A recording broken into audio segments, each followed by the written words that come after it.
London Bridge is down, the simple code which will one day alert the world to the Queen's death and trigger a chain of events that have been secretly rehearsed for decades. The final notice, issued by George V's doctor, Lord Dawson, at 9:30 p.m. on January 20, 1936, gave the news to the nation. "The King's life is moving peacefully towards its close," it said. Shortly afterwards, Dawson injected the King with 750 milligrams of morphine and a gram of cocaine, enough to kill him twice over, in order to ease the monarch's suffering, and to have him expire in time for the presses of the Times, which rolled at midnight. The bond between sovereign and subjects is a strange and mostly unknowable thing.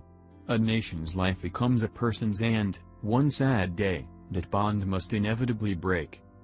There are various versions of the secret blueprint held by Buckingham Palace, the government and the BBC detailing the protocol to follow when Britain will face the same sad moment of history once more.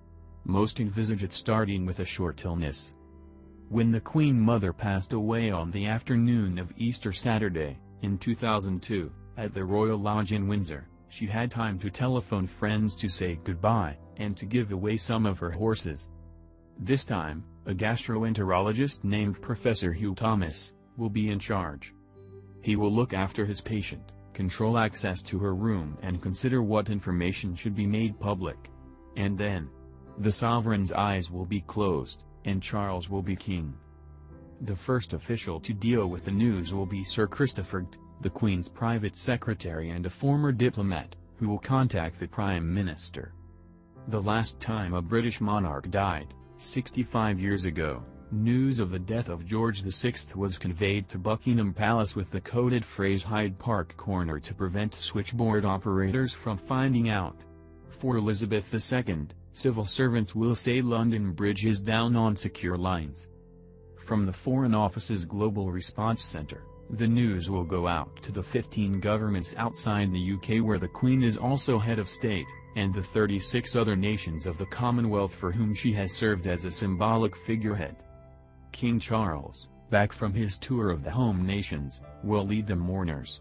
The orb, scepter and imperial crown will be fixed in place, soldiers will stand guard.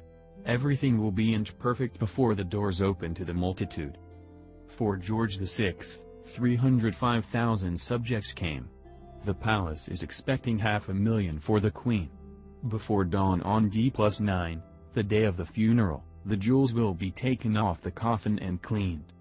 Most of the country will be waking to a day off. The stock market will not open. There are plans to open football stadiums for memorial services if necessary. At 9 a.m., Big Ben will strike. The bell's hammer will then be covered with a leather pad 7/16 of an inch thick, and it will ring out in muffled tones. As the 2,000 guests gather inside Westminster Abbey, television cameras, in hinds made of bricks painted to match the Abbey stone, will search for the images that we will remember. In 1965, dockers dipped their cranes for Churchill. In 1997, it was the word mummy on the flowers for Diana from her sons.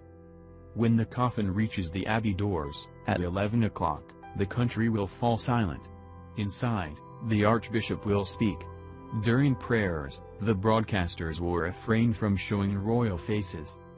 When the coffin emerges again, the pallbearers will place it on the green gun carriage that was used for the Queen's father, his father and his father's father, and 138 junior sailors will drop their heads to their chests and pull, a tradition that began at Victoria's funeral in 1901 when the horses threatened to bolt at Windsor Station and a waiting contingent of ratings stepped in to pull the coffin instead.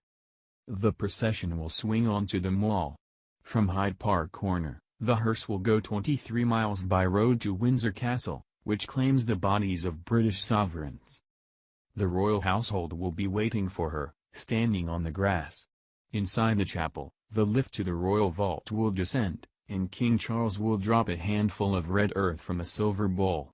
Ashes to ashes, dust to dust, dust.